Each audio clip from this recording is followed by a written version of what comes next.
హరే కృష్ణ హరే కృష్ణ అండి అందరికీ. సో ఈరోజు ఈ లెవెల్ 2 కార్యక్రమానికి మీ అందరికీ కూడా ఇస్కాన్ మంగళూరు వారి తరపున స్వాగతం తెలియజేస్తూ ఉన్నాము.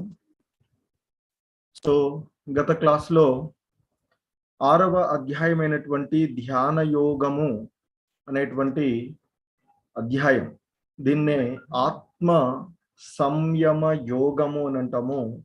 అందులోని కొన్ని శ్లోకాలు సుమారు 24 శ్లోకాల వరకు పూర్తి చేయడం జరిగింది.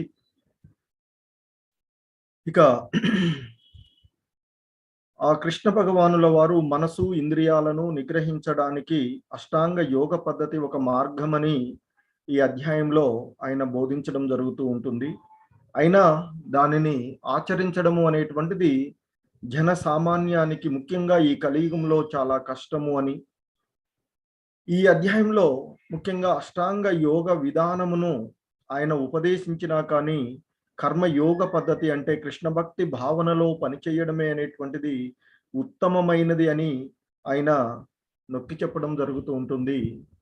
సో ఆ విధంగా ఈ విధానంలో వివిధ రకాలైనటువంటి ఆ యోగ అష్టాంగ యోగ పద్ధతిలోని ఆ యోగ విధానంలోని 8 అంగాలైనటువంటి యమ, నియమ, ఆసన, ప్రాణాయామ, ధారణ, ప్రత్యాహార, ధ్యానము, సమాధి స్థితి అనేటువంటి ఆ వివిధ స్థితులను గురించి ఆ భగవంతుడు వాటిని గురించి చెప్పడము. సో అలాగే వీటన్నిటికీ కూడా ముఖ్యమైనటువంటిది మనస్సుని కేంద్రీకరించడము, మనస్సును స్థిరీకరించడము ద్వారా ఆ యోగ విధానంలో పురోభివృద్ధి చెందడం అనేటువంటిది సాధ్యమవుతూ ఉంటుంది అని చెప్పి ఆయన 24వ శ్లోకంలో చెప్తాడు. మనిషి స్థిర నిశ్చయంతో, శ్రద్ధతో యోగ సాధనలో నెలకొని మార్గం తప్పకుండా ఉండాలి. ఆ మానసిక కల్పనల నుండి ఆ పుట్టినటువంటి సమస్త లౌకిక కోరికలను, అంటే ఈ భౌతికమైనటువంటి కోరికలను ఎటువంటి మినహాయింపు లేకుండా విడిచిపెట్టి ఆ విధంగా మనసు ద్వారా అన్ని వైపుల నుండి ఇంద్రియాలను నిగ్రహించాలి అని ఆయన చెప్పడం జరిగింది. సో ఇక ఈరోజు అధ్యాయం అంటే ఈ శ్లోకాలు ప్రారంభించే ముందుగా ప్రార్థన. ఓం అజ్ఞానతిమిరాంధస్య జ్ఞానాంజన శలాకయా చక్షుర్మిలితం యేన తస్మై శ్రీ గురవే నమః. శ్రీ చైతన్య మనోభీష్టం స్థాపితం యేన భూతలే స్వయం రూపః కదా మహ్యం దదాతి స్వపదాంతికం. వందేహం శ్రీ గురు శ్రీయుత పదకమలం శ్రీ గురూన్ వైష్ణవాంశ శ్రీరూపం సాగ్రజాతం సహ గణ రఘునాథాన్వితం తం సజీవం సాద్వైతం సావధూతం పరిజన సహితం కృష్ణ చైతన్య దేవం శ్రీ రాధా కృష్ణ పాదాన్ సహ గణ లలిత శ్రీ విశాఖాన్వితాంశ. నమో ఓం విష్ణుపాదాయ కృష్ణ ప్రేష్టాయ భూతలే శ్రీమతే భక్తి వేదాంత స్వామి ఇతి నామినే. నమస్తే సారస్వతీ దేవే గౌరవాణి ప్రచారిణి నిర్విశేష శూన్యవాది పాశ్చాత్య దేశతారిణి. హే కృష్ణ కరుణా సింధు దీనబంధు జగత్పతే గోపేశ గోపికా కాంత రాధా కాంత నమోస్తుతే. తప్త కాంచన గౌరాంగి రాధే బృందావనేశ్వరి వృషభానుసుతే దేవి ప్రణమామి హరిప్రియే. వాంఛాకల్పతరుభ్యశ్చ కృపా సింధుభ్య ఏవ చ పతితానాం పావనేభ్యో వైష్ణవేభ్యో నమో నమః. जय श्री कृष्ण चैतन्य प्रभु नित्यानंद श्री अद्वैत गदाधर श्रीवासादि गौर भक्त वृंद. हरे कृष्ण कृष्ण कृष्ण हरे हरे, हरे राम राम राम हरे हरे. हरे कृष्ण कृष्ण कृष्ण हरे हरे, हरे राम राम राम हरे हरे. हरे कृष्ण कृष्ण कृष्ण हरे हरे, हरे राम राम राम हरे हरे.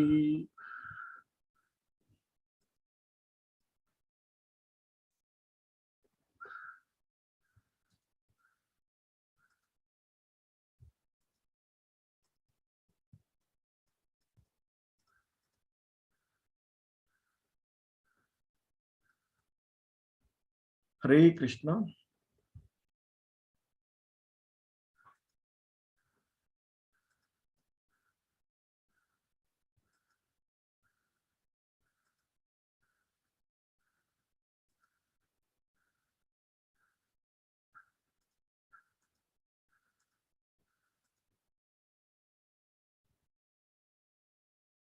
సో ఈరోజు 25వ శ్లోకం ఈ విధంగా ఉంటుంది. శనై శనై రూపరమేత్ బుద్ధ్యా ధృతి గృహీతయా ఆత్మ సంస్థం మన కృత్వా నకించదపి చింతయేత్. సో ఇంకా ఆయన చెప్తూ ఉన్నారు, పూర్తి నిశ్చయంతో కూడిన బుద్ధి ద్వారా మనిషి క్రమక్రమంగా సమాధిలో నెలకొనాలి. ఆ విధంగా మనస్సును కేవలము ఆత్మ మీదనే లగ్నం చేసి ఇక దేని గురించి ఆలోచించకూడదు అని చెప్తున్నారు.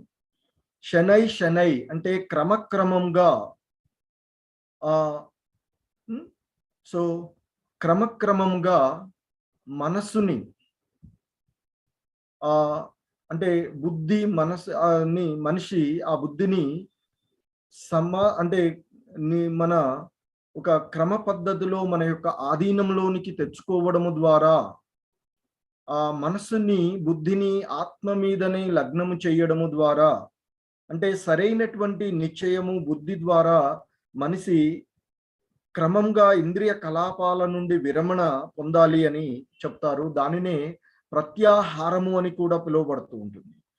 సో ఆ ప్రత్యాహారం అంటే ఆ ఇంద్రియాలన్నింటినీ కూడా ఇంద్రియాల నుండి విరమణ పొందడము ద్వారా, ఆ నిశ్చయం ద్వారా, ధ్యానము ద్వారా ఇంద్రియాలకు అన్నిటిని కూడా మనము క్రమక్రమంగా మన యొక్క ఆధీనంలోకి తెచ్చుకొని మనసును సమాధి స్థితిలో నెలకొల్పవచ్చు అని చెప్తూ ఉన్నారు. సో కాబట్టి ఆ విధంగా ఆ ప్రత్యాహారము ద్వారా అంటే ఏంటి, ఆ బుద్ధి ద్వారా మనిషి క్రమక్రమంగా ఇంద్రియాల నుండి విరమణ పొందడము చేయాలి. ఆ విధంగా చేసి ఆ మనసును ఆత్మ మీదనే లగ్నము చేయడము ద్వారా సమాధి స్థితిలో నెలకొనడానికి అవకాశం ఉంటుంది అని, ఇక దేని గురించి కూడా ఆలోచించకుండా ఉండాలి అని చెప్తున్నారు. సో అంతకుముందు కూడా మనం చెప్పుకున్నటువంటి ఈ భౌతికేంద్రియాలు ఏదైతే ఉన్నాయో, ఈ దేహము అనేటువంటి రథానికి కట్టబడి ఉన్నటువంటి గుర్రాలు వంటివి. ఇక మనసు ఆ గుర్రాలను కంట్రోల్ చేయగలిగేటువంటి కళ్యం లాంటిది. ఇక బుద్ధి ఆ కళ్యాన్ని తన చేతుల్లో ఉంచుకొని ఆ గుర్రాలను సరైనటువంటి క్రమంలో నడపడానికి, అంటే మన మనస్సులో కలిగినటువంటి ఆలోచనలు, సో మనం ఏదైనా చూడగానే అది పొందాలి అనిపిస్తూ ఉంటుంది, ఏదైనా వినగాలే దాన్ని వినాలి అని, ఆ విధంగా మనకి ఈ ఇంద్రియాల ద్వారా ఆ మనసుకి వివిధ రకాలైనటువంటి ఆలోచనలు వస్తూ ఉంటాయి. కానీ వచ్చినటువంటి వాటిలో ఏది మంచి ఏది చెడు అనేటువంటి విషయాన్ని నిర్ణయించలేనటువంటిది మనస్సు. సో కనుక ఇక మరి ఆ మనసులోకి వచ్చినటువంటి, అంటే మనలో వచ్చినటువంటి ఆలోచనలు ఆ ఇంద్రియానుభూతి ద్వారా, ఇంద్రియాల ద్వారా వచ్చినటువంటి ఆ విషయాలన్నింటినీ కూడా ఏవి అవసరమైనవి, ఏవి చేయాలి, ఏవి చేయకూడదు, ఏవి ఆత్మ పురోభివృద్ధి చెందడానికి దోహదపడతాయి, ఏవి ఆత్మ అధపతనానికి చెందడానికి దోహదపడతాయి అనేటువంటి విషయాలని ఆ బుద్ధి ద్వారా నిర్ణయించి వాటిని తీసుకోమని మనసుకు ఆదేశాలు ఇస్తూ ఉంటుంది. సో అలా బుద్ధి సక్రమంగా పనిచేసినప్పుడు ఆత్మ తన యొక్క గమ్యమైనటువంటి ఆ పరంధాముని చేరుకునేటువంటి అవకాశం ఉంటుంది.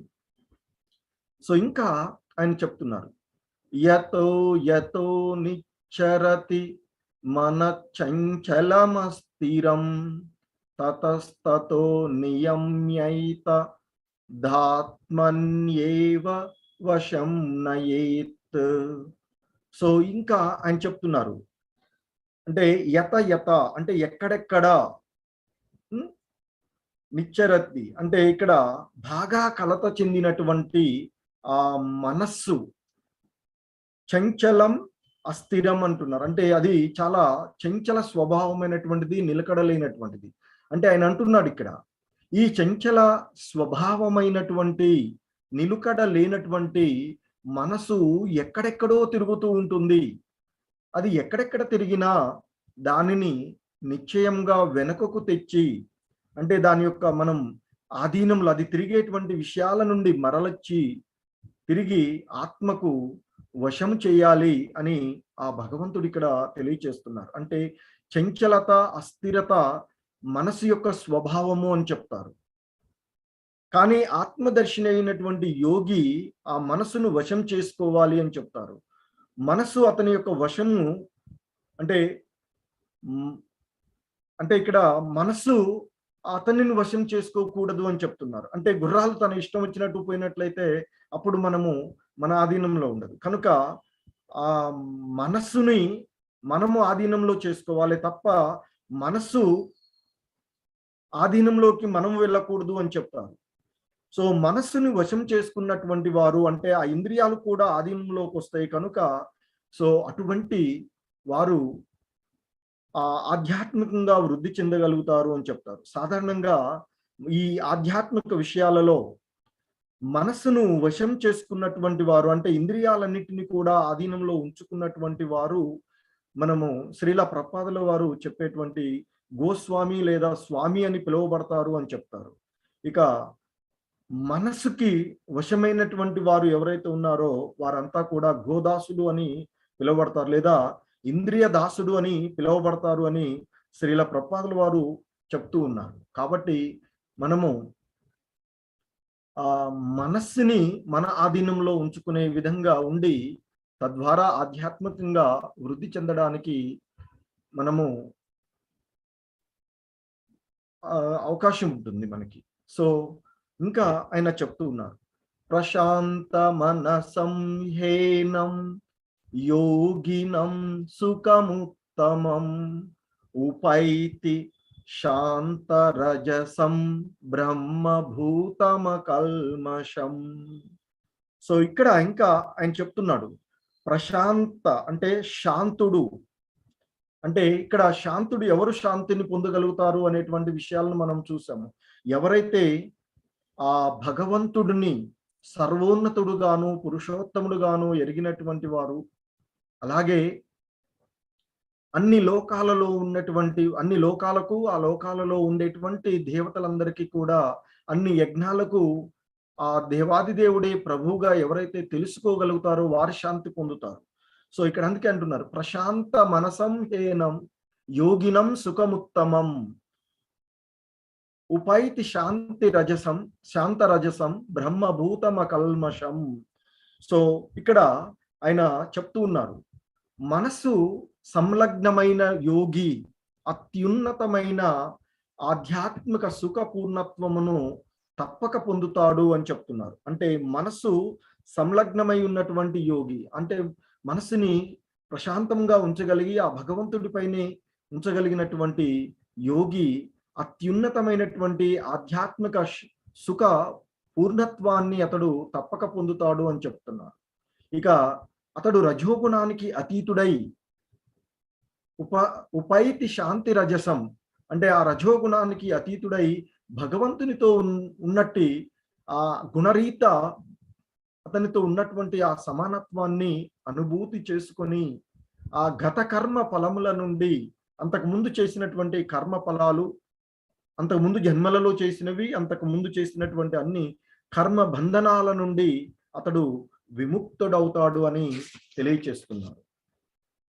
సో ఇంకా తెలుపుతూ ఉన్నారు యుంఝన్నేవం సదాత్మానం యోగి విగత కల్మషః సుఖేన బ్రహ్మ సంస్పర్శ మత్యంతం సుఖమశ్నుతే.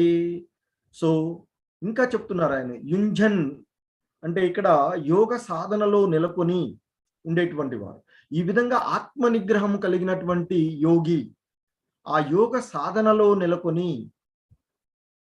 సమస్త భౌతిక మలినముల నుండి ముక్తి పొందుతాడు అని తెలియచేస్తున్నారు.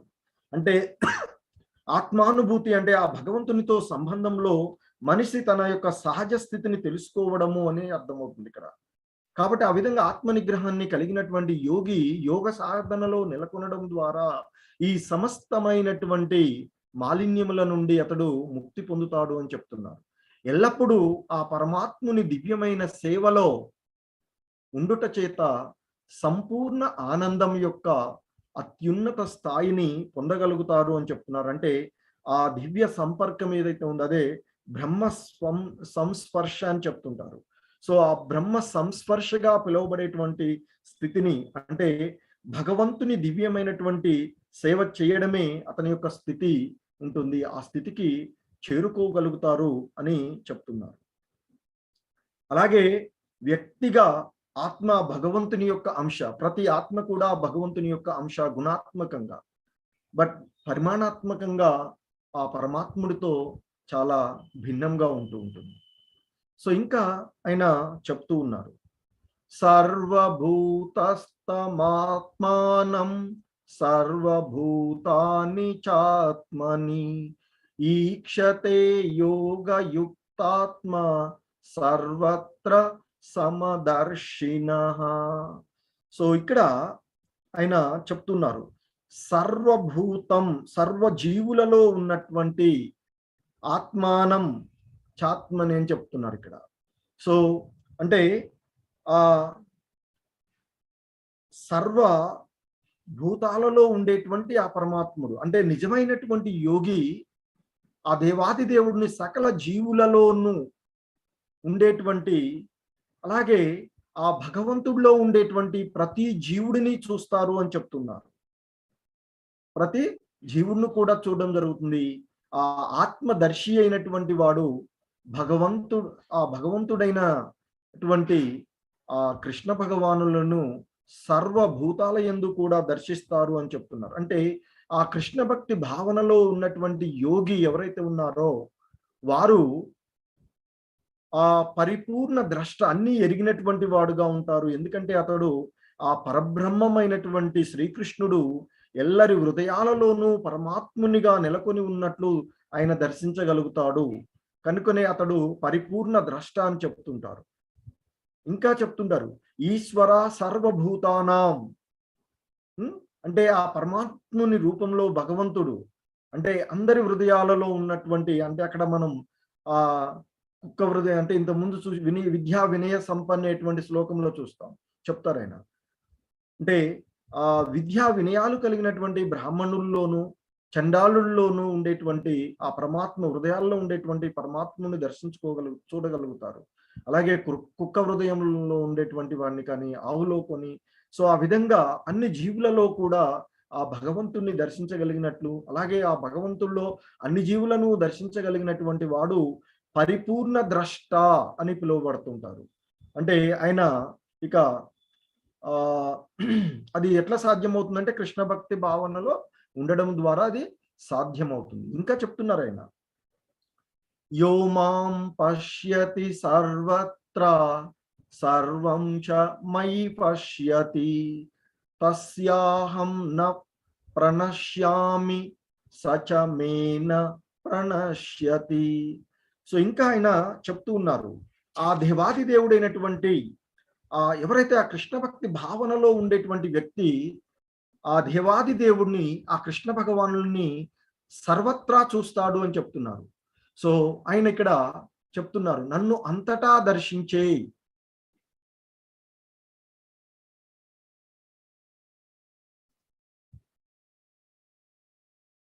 నన్ను అంతటా దర్శించేటువంటి వాడికి నాయందే అన్నిటినీ దర్శించువాడు అలా నన్ను కోల్పోడు, అంటే ఆ భగవంతుడిని కోల్పోను అని, అలాగే నేను వారిని కోల్పోను అని చెప్తున్నారు. సో ఇక్కడ ద్రష్ట అంటే చూడగలిగినటువంటి వారు, అంటే అన్నిట్లోనూ కూడా సాధారణంగా ద్రష్ట అంటే మన దృష్టి చూడగలగడం. ఆ చూసేటువంటి ఎవరైతే కృష్ణ భక్తి భావనలో ఉంటారో అటువంటి వాడు సర్వత్రా భగవంతుణ్ణి దర్శిస్తాడు. అలాగే ఆ భగవంతుడిలో అన్నిటినీ కూడా దర్శించగలుగుతారు. అటువంటి వాడినే పరిపూర్ణమైనటువంటి ద్రష్ట, అంటే ఆ పరబ్రహ్మమైనటువంటి శ్రీకృష్ణ భగవానుల వారు, శ్రీకృష్ణుడు అందరి హృదయాలలో పరమాత్ముడుగా నెలకొని ఉన్నట్లు ఆయన దర్శించగలుగుతాడు. అలాగే ఆయనలోనే ఈ జీవులన్నీ కూడా, ఆయనే ఈ మొత్తము విశ్వమంతా వ్యాపించి ఉన్నాడు, ఆయనలోనే ఈ జీవులు అన్నీ ఉన్నాయి అని దర్శించగలగడం. ద్రష్ట అంటే దర్శించగలిగేటువంటి వ్యక్తి ఇక్కడ మనకి.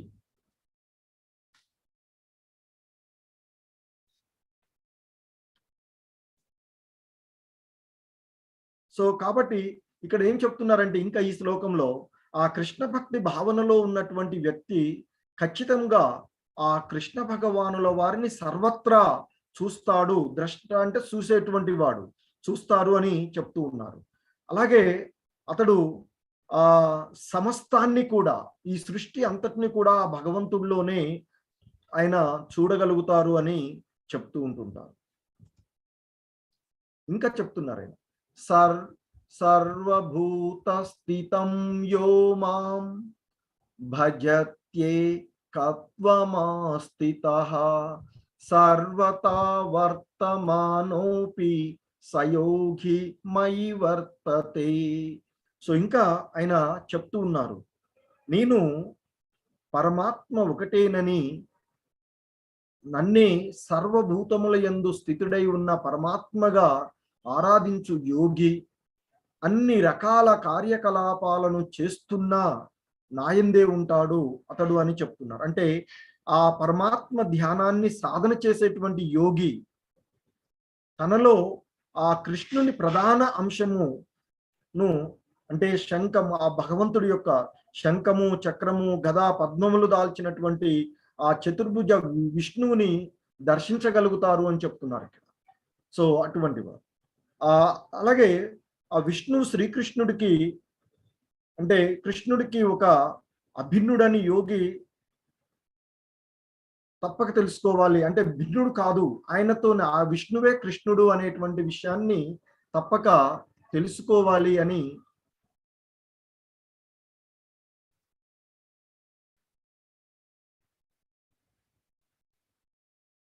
చెప్తూ ఉన్నారు. కాబట్టి ఇక్కడ అటువంటి వాడు, ఆ భగవంతుణ్ణి సర్వత్రా దర్శించగలిగినటువంటి వారు ఎవరైతే ఉన్నారో అటువంటి ఆ యోగి ఖచ్చితంగా ఆ భగవంతుడులోనే ఉంటాడు అని తెలియచేస్తూ ఉన్నారు.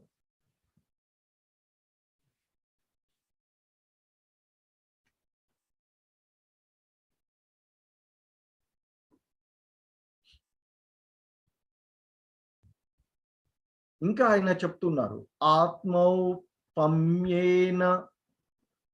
సర్వత్ర సమం పశ్యతి యో అర్జున సుఖం వా యది వా దుఃఖం స యోగి పరమో మతః. ఓ అర్జున, సకల జీవులను సమముగా దర్శిస్తూ వాటి సుఖాలు దుఃఖాలు తనకే కలిగినట్లు స్పందించేవారు పరిపూర్ణమైనటువంటి యోగులు అని చెప్తున్నారు.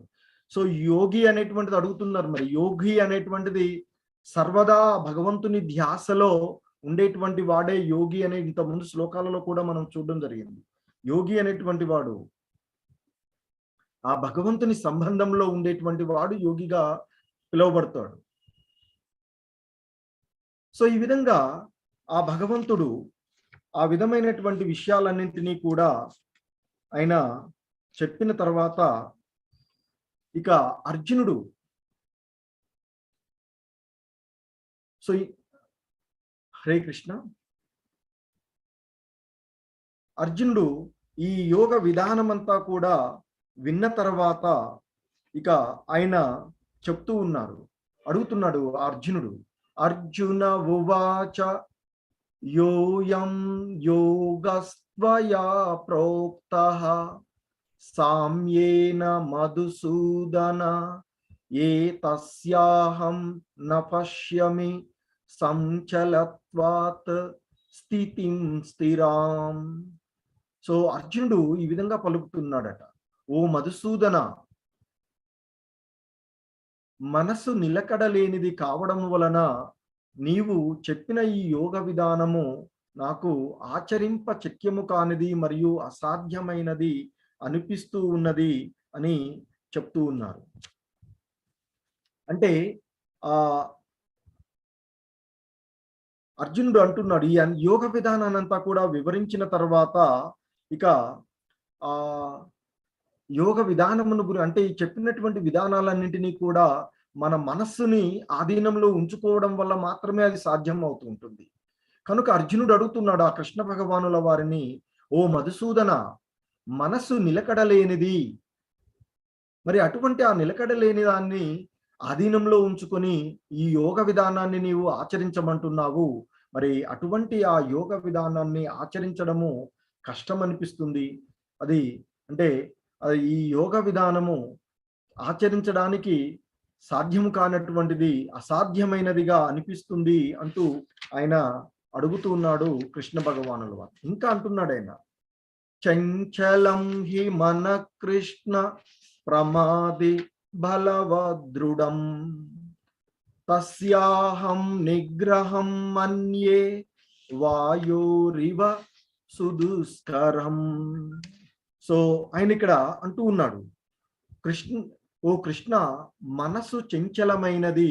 చంచలం హి మన కృష్ణ అంటున్నాడు. అంటే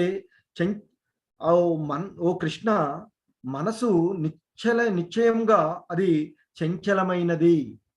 అలాగే ప్రమాది బలవదృఢం అంటే అది కల్లోలితమైనది, బలవత్తరమైనది, మొండిపట్టు. దృఢం అంటే మొండిపట్టు కలిగినది అని చెప్తున్నాడు. సో కల్లోలితమైనది, బలమైనది మరియు మొండిపట్టు గలది. తస్యాహం నిగ్రహం మన్యే వాయోరివ సుదుస్కరం అంటే దాన్ని ఎటువంటి మరి చంచల స్వభావాన్ని కలిగి ఉన్నటువంటిది, కల్లోలితమైనటువంటిది, బలమైనటువంటిది, మొండిపట్టు కలిగి ఉన్నటువంటి ఆ మనస్సును నిగ్రహించడము అనేటువంటిది వీచే గాలిని అనసటం కన్నా, ఆ వీచే గాలినైనా ఆపవచ్చేమో కానీ ఈ మనసు యొక్క చంచలత్వాన్ని ఆపడం అనేటువంటిది చాలా కష్టంగా ఉన్నది కృష్ణ అంటూ అర్జునుడు అడుగుతూ ఉన్నాడు. ఇక మరి దానికి భగవంతుని యొక్క సమాధానం, ఎందుకంటే ఇక్కడ మనం చూస్తూ ఉంటాం గాలి ఎంతో దృఢంగా వీస్తుంది. అటువంటి ఆ దృఢంగా వీచేటువంటి గాలినైనా ఆపవచ్చేమో అడుగుతున్నాడు అర్జునుడు. But Krishna, the mind is more difficult to control then the wind. ఆ బలంగా వీచేటువంటి గాలిని ఏమైనా ఆపవచ్చేమో కానీ ఈ మనసుని ఎలా ఆధీనంలో ఉంచుకోవాలయ్యా, అది కష్టం కదా అంటూ అడుగుతున్నాడు. మరి అర్జునుడు ఏమైనా సాధారణమైన వాడా, చంచల స్వభావం కలిగిన వాడు అంటే ఏం కాదు. ఆయన చాలా దృఢమైనటువంటి మనసును కలిగినటువంటి వాడు. చిన్నప్పటి నుండే అనేకమైనటువంటి విధానాల ద్వారా స్థిరమైనటువంటి తన దృఢత్వమైనటువంటి మనసును అంటే స్థిర స్వభావాన్ని నిరూపించుకున్నటువంటి వాడు ఆ కృష్ణుడు, ఈ అర్జునుడు. సో ఇక కృష్ణ భగవానుల వారు ఆ అర్జునుడికి సమాధానం చెప్తున్నారు. శ్రీ భగవాను వాచ అసంశయం మహాబాహో మనో దుర్నిగ్రహం చలం అభ్యాసేన తు కౌంతేయ వైరాగ్యేన చ గృహ్యతే. సో ఇంకా ఆయన చెప్తూ ఉన్నాడు, ఓ మహాబాహువులు కలిగినటువంటి అర్జున, చంచల స్వభావమైనటువంటి మనసును నిగ్రహించడము అతి కష్టము అనడంలో సందేహం లేదు. కానీ తగిన సాధన మరియు వైరాగ్యముల ద్వారా దానిని నిగ్రహించవచ్చు అని చెప్తున్నాడు. అంటే ఇక్కడ ఆయన అంటున్నాడు, మొండుపట్టి చూపేటువంటి మనసు నిగ్రహించడంలో కష్టాన్ని గురించి అర్జునుడు అడిగగా దానికి కృష్ణ భగవానుల వారు కూడా అంగీకరించాడు. అందుకే అంటున్నాడు, ఓ అర్జున, చంచల స్వభావమైనటువంటి మనసు నిగ్రహించడము అనేటువంటిది అతి కష్టం అనడంలో సందేహం లేదు అని అన్నాడు. కానీ అదే సమయంలో ఆయన ఏమంటున్నాడు, ఇంకా సాధన వైరాగ్యముల ద్వారా అది అసాధ్యము కూడా అని చెప్పాడు. అంటే నువ్వేదైతే కష్టం అని అంటున్నావో అది సాధ్యం, ఆ అసాధ్యాన్ని సాధ్యం చేయవచ్చు. ఎలా సాధ్యం చేయవచ్చు అంటే ఆ మనసుని వైరాగ్యం ద్వారా, అలాగే సాధనం చేయడం ద్వారా ఆ చంచల స్వభావాన్ని కలిగి ఉన్నటువంటి మనసుని మన యొక్క అధీనంలో ఉంచుకోవచ్చు కూడా అని చెప్తూ ఉన్నారు. కాబట్టి ఆ మనసుని పరమాత్మ పైన కేంద్రీకరించడం ద్వారా ఇంద్రియాలను, మనసును నిరోధించవచ్చు అని, తద్వారా ఆ జీవుడు ఆధ్యాత్మికంగా వృద్ధి చెందడానికి అవకాశం కలుగుతూ ఉంటుంది అని చెప్తున్నారు. సో ఇంకా ఆయన చెప్తున్నారు, అసంయతాత్మ నాయోఘో దుష్ప్రాప ఇతి మే మతి వశ్యాత్మనాతు యతత శక్యో వాప్తు ముపాయతః. సో ఇంకా ఆయన చెప్తున్నారు, మనసు అదుపులో లేని వానికి ఆత్మానుభూతి కష్టతరమైనది. సో కాబట్టి మనసును ఆధీనంలో, ఆ మనసుకు కళ్ళం వేయడానికి చాలా కఠినమైనటువంటి కార్యమే అని చెప్తున్నారు. మనస్సు ఆత్మానుభూతి పొందడం అనేటువంటిది అతనికి చాలా కష్టతరమైనది అని చెప్తున్నారు. కానీ మనస్సును నిగ్రహించడం నేర్చుకున్నవారు, ఎవరైతే ఆ మనస్సును నిగ్రహించబడి ఉంటుందో వారు ఆ ఇక సరి అయినటువంటి పద్ధతిలో, అంటే యుక్తమైనటువంటి పద్ధతుల ద్వారా ప్రయత్నించినటువంటి వారు ఆ పరిపూర్ణతని సాధిస్తారు అని ఆ భగవంతుని యొక్క అభిప్రాయాన్ని తెలియచేస్తూ ఉన్నారు. అంటే ఎవరైతే ఆ మనసును భౌతిక కలాపముల నుండి దూరం చేయడానికి తగినటువంటి సాధన చేయకుండా ఉంటారో, ఎలాగైతే రోగం వచ్చినప్పుడు దానికి చికిత్స చేయలేకపోతూ ఉంటామో, అదే మాదిరిగా చేయలేకపోయినట్లయితే ఇక అటువంటి వాడు ఈ యోగ విధానంలో ఏ మాత్రము విజయం సాధించలేడు అని భగవంతుడు చెప్తూ ఉన్నారు. అలాగే ఇక ఎవరైతే ఆ మనసుని భౌతిక భోగముల నుండి దూరంగా మరల్చగలుగుతారో వారు ఆధ్యాత్మిక అనుభూతికి చెందినటువంటి ఆ మార్గంలో పురోభివృద్ధి చెందుతారు, పరిపూర్ణతను కూడా సాధిస్తారు అంటూ కృష్ణ భక్తి భావనలు, అంటే ఆ భగవంతుడు చెప్తూ ఉన్నారు. అంటే ఆ కృష్ణ భక్తి భావనలో ఉండడం ద్వారా మనసుని ఖచ్చితంగా ఆధీనంలో ఉంచుకోవచ్చు అని చెప్తున్నారు. సో ఆ విధంగా చెప్పిన తర్వాత మరలా అర్జునుడు అడుగుతూ ఉన్నాడు. అర్జున ఉవాచ అయతి శ్రద్ధయోపేతో యోగాచలితమానసః అప్రాప్య యోగ సంసిద్ధిం కాం గతి కృష్ణ గచ్చతి. సో అర్జునుడు మరలా అడుగుతున్నాడు, ఓ కృష్ణ, శ్రద్ధతో ఆత్మానుభవ పద్ధతిని స్వీకరించి కూడా ఈ చంచలమైనటువంటి మనసు స్వభావము ద్వారా దానిని విడిచి యోగ లక్ష్యం యొక్క అంతిమ విజయాన్ని ఈ జన్మలోనే సాధించలేకపోయిన యోగి యొక్క గతి ఏమిటి అని అడుగుతున్నాడు.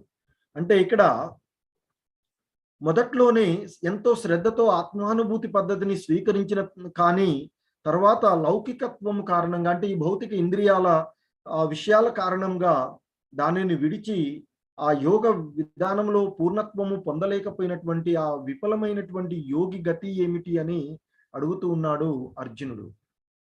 సో ఇంకా అంటూ ఉన్నాడు, ఓ మహాబాహువులు గల కృష్ణ, యోగ మార్గము నుండి దారి తప్పిపోయిన వ్యక్తి భౌతిక మరియు ఆధ్యాత్మిక విజయాల రెండింటి నుండి భ్రష్టుడైపోడా, అతడు విడిపోయి చెదిరిన మేఘం వలె ఉభయ భ్రష్టుడై ఎటూ కాకుండా పోడా అంటూ మరలా అడుగుతూ ఉన్నాడు అర్జునుడు.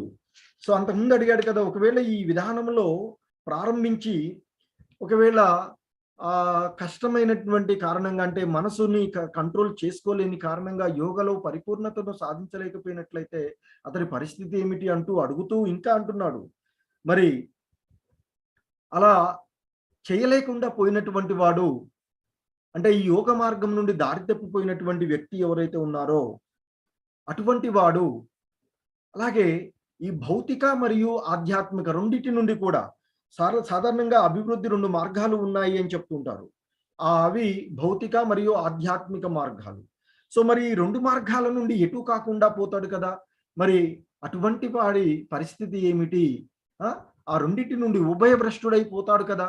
మరి ఎలా అంటే ఈ ఆకాశంలో అన్ని సమిష్టిగా ఉన్నప్పుడు మేఘాలన్నీ కలిసి ఉంటుంటాయి. అలా ఉండి విడిపోయినటువంటి మేఘంలాగా, చెదిరిపోయినటువంటి మేఘంలాగా ఉభయభ్రష్టుడై ఎటు కాకుండా పోతాడు కదా. మరి అటువంటి వాడి పరిస్థితి ఏమిటి అంటూ అర్జునుడు కృష్ణ భగవానుల వారిని అడుగుతూ ఉన్నాడు. దానికి ఆయన సమాధానం చెప్తున్నారు ఇక్కడ. ఏ తన్మే సంశయం కృష్ణ, ఇంకా తన యొక్క సందేహాలని నివృత్తి చేయమని కృష్ణుడిని అర్జునుడు అడుగుతున్నాడు. ఏ తన్మే సంశయం కృష్ణ చేత్తు మరహస్య చేతసః సేతః త్వం త్వదన్య సంశయస్యాస్య చేత్తా నహ్యుపపద్యతే.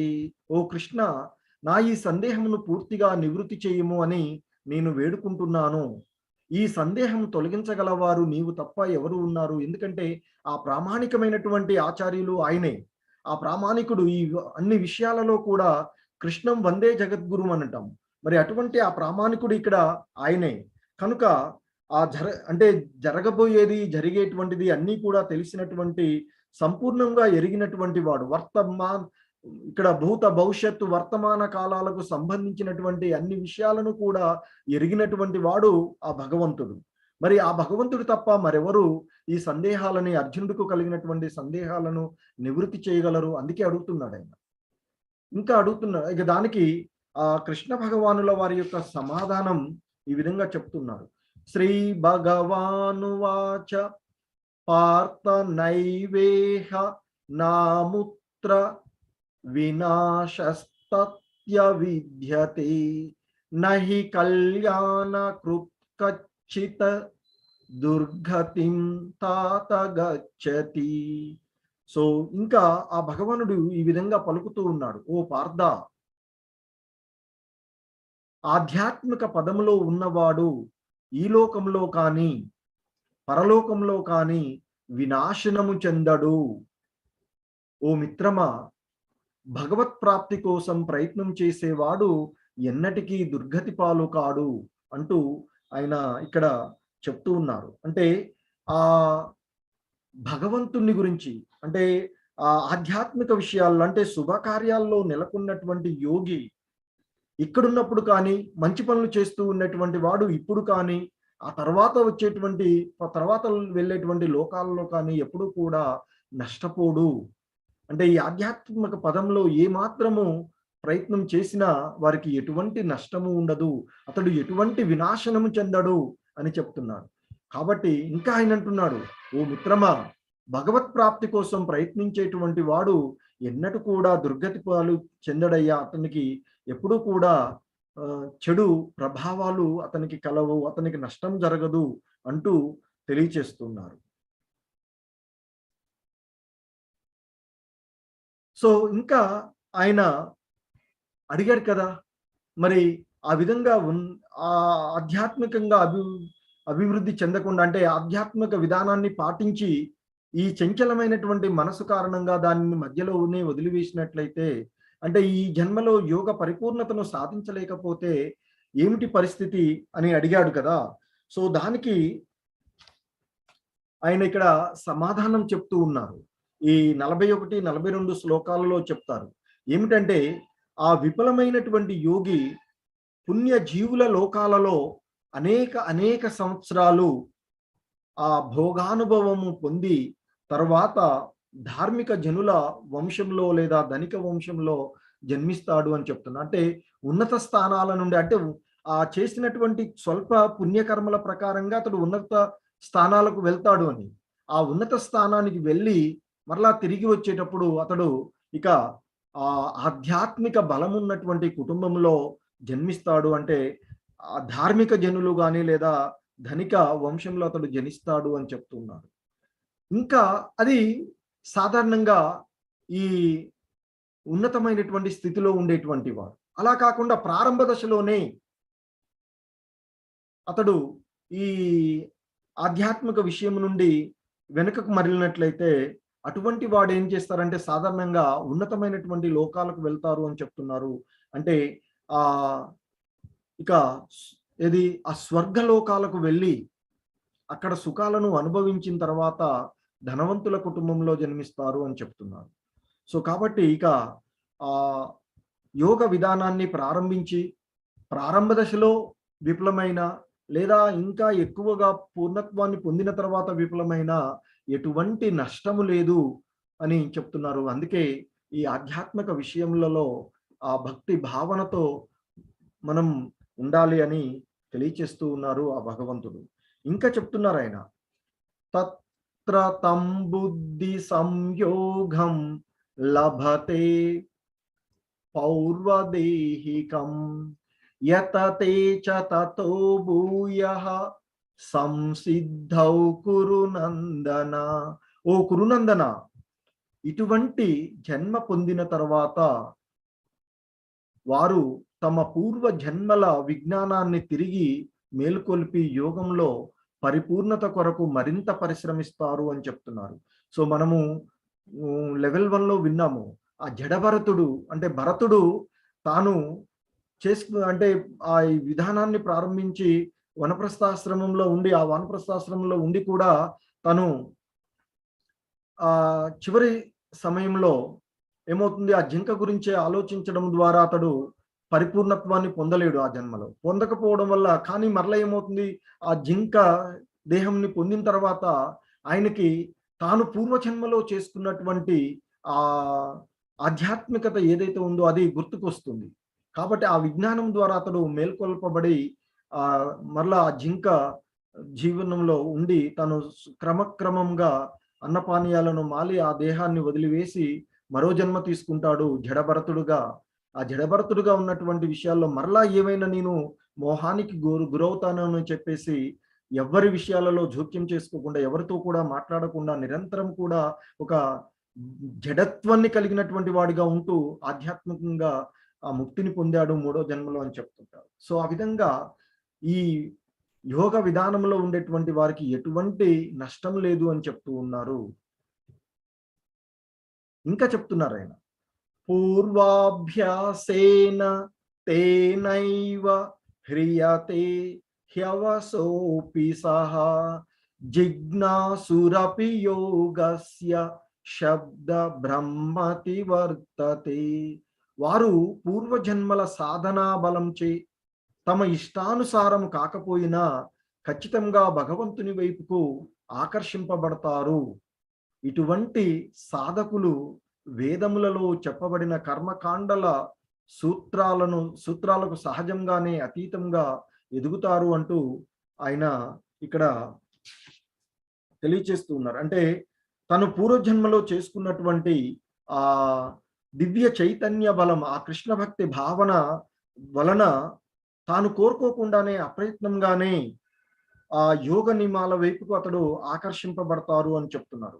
సో అటువంటి జిజ్ఞాసువుడైనటువంటి యోగి సర్వదా శాస్త్రాలలో ఆచార విధులకు అతీతంగా ఉంటూ అతడు ఆ పరిపూర్ణతను సాధించడానికి ఆ భగవంతుని యొక్క ధ్యానంలోనే నిరంతరం ఉండి ఆ ఆధ్యాత్మికంగా అతడు వృద్ధి చెందుతాడు అని చెప్తున్నారు.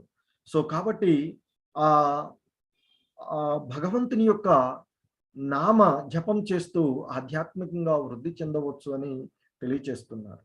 సో ఇంకా చెప్తున్నారు, ప్రయత్నాద్యత మానస్తు యోగి సంశుద్ధ కిల్బిషః అనేక జన్మ సంసిద్ధ తతో యాతి పరాం గతిం. అనేక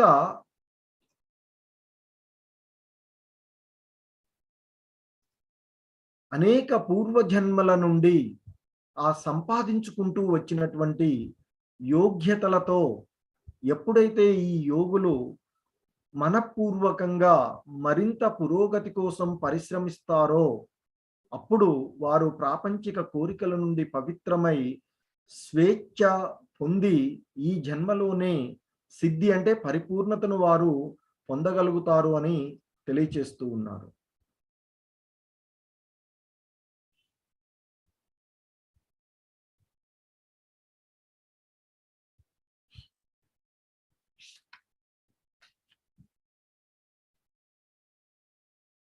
సో ఇంకా ఆయన చెప్తున్నారు, తపస్విభ్యోధికో యోగి జ్ఞానిభ్యోపి మతోధికః కర్మిభ్యచాదికో యోగి తస్మాద్యోగి భవార్జున.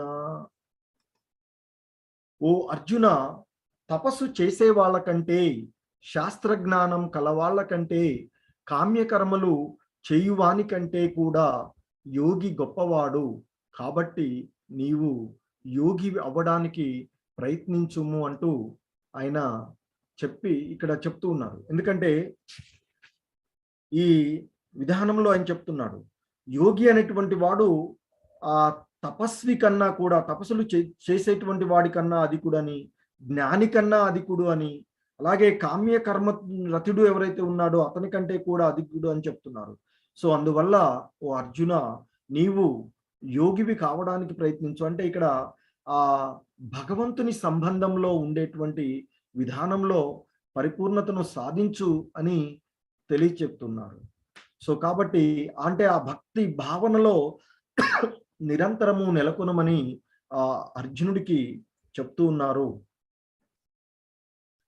సో ఇంకా మరి ఎవరు ఉత్తమమైనటువంటి యోగి ఎవరు అనేటువంటి విషయాన్ని ఇక్కడ తెలియచేస్తూ ఉన్నారు. యోగీనామపి సర్వేషాం మద్గతేనాంతరాత్మనా శ్రద్ధావాన్ భజతే యో మాం సమీయుక్తతమో మతః. అత్యంత శ్రద్ధతో ఎల్లప్పుడూ నాయందే నిగ్నమై ఉండువాడు, తన యందే నన్ను స్మరించేవాడు, భక్తితో సేవ చేసేవాడు, అలాగే అయినటువంటి యోగి, యోగులలోకెల్లా అత్యున్నతమైన వానిగా పరిగణిస్తాను. ఇది నా అభిప్రాయము అర్జున అని చెప్తూ ఉన్నారు. అంటే అత్యంత శ్రద్ధతో సర్వదా ఆ భగవంతుని యందు కట్టుబడి ఉండేటువంటి వాడు, అలాగే అతని యందు ఆ భగవంతుణ్ణి స్మరించేవాడు, అలాగే ఆ భగవంతుడికి దివ్యమైనటువంటి ప్రేమయుత సేవ చేసేటువంటి వాడైనటువంటి యోగి, ఆ యోగులందరిలో కంటే కూడా నాకు ఎంతో అత్యంత సన్నిహితుడు అని చెప్తూ ఉన్నారు. సో అందరిలో కూడా అతడే ఉత్తముడు అని ఆ భగవంతుని యొక్క అభిప్రాయాన్ని ఇక్కడ చెప్తూ ఉన్నారు. సో కాబట్టి మనము ఆ సకల జీవులకు మూలమైనటువంటి ఆ పరమేశ్వరుని సేవించక తప్పదు అని చెప్తున్నారు. సో ఆయన ఎవరైతే ఉపేక్షిస్తూ ఉంటుంటారో ఆ ధర్మాన్ని, మన ధర్మమైనటువంటి ఆ వేద నియమాల ప్రకారంగా సర్వ జీవుల యొక్క ధర్మము ఏమిటి అంటే ఆ భగవంతుణ్ణి సేవించడమే ప్రతి జీవి యొక్క ధర్మం. శాస్త్రాలలో సూచించబడినటువంటి విషయం కూడా అదే. ఆ భగవంతుణ్ణి సేవించడమే ప్రతి జీవుని యొక్క ధర్మంగా చెప్పబడుతూ ఉంటుంది. ఆ ధర్మాన్ని ఎవడైతే ఉపేక్షిస్తాడో అతడు తన యొక్క సహజ స్థితి, ఎందుకంటే ఆ భగవంతుణ్ణి మనం చేయడము అనేటువంటిది అంటే ఆ పరమేశ్వరుని సేవించడమే మన యొక్క, అంటే ప్రతి జీవుడు కూడా కృష్ణ చైతన్యంలో ఉండేటువంటి ప్రతి ఒక్కరూ కూడా తెలుసుకునేటువంటి అవసరం ఏంటంటే మనమందరం కూడా ఆ భగవంతుని యొక్క సేవకులము అనేటువంటి విషయాన్ని తెలుసుకుంటాం.